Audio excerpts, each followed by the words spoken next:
Magandang araw sa inyo mga kaibigan, itong ating almusalita sa araw na ito. Ang ebanghelyo natin ay John 20:11 to 18. Sabi ng ebanghelyo, Mary stood weeping outside the tomb, and as she wept, she bent down to look inside. She saw two angels in white sitting where the body of Jesus had been, one at the head and the other at the feet.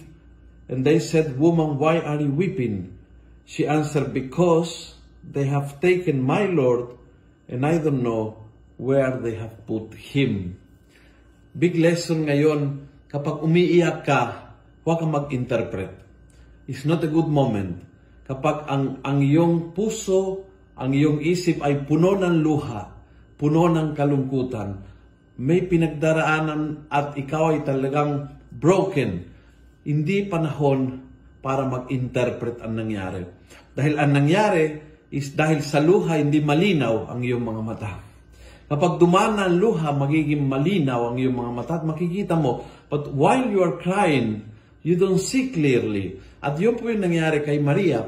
Nakita niya two angels, imbes na ang interpretasyon niya ay buhay na buhay ang Panginoon. Ang interpretasyon niya is ninakaw ang bangkay ng aking Panginoon na patay.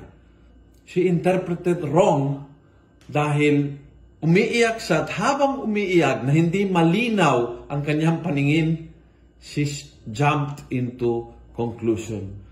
Malaking aral po sa ating. Hindi maiwasan, may times na tayo din ay dumadaan sa matitinding pagsubok at kalungkutan at ang ating mga mata, ang ating puso, ang ating isip ay umiiyak.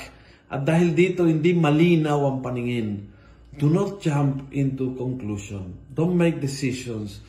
Huwag kang mag-interpret ng nangyari sa oras ng kalungkutan dahil posibleng-posible lahat ay ma-interpret mo ng mali at lahat ng paniniwala mo ay magiging bukal ng isang malaking pagkakamali. Do not interpret in pain.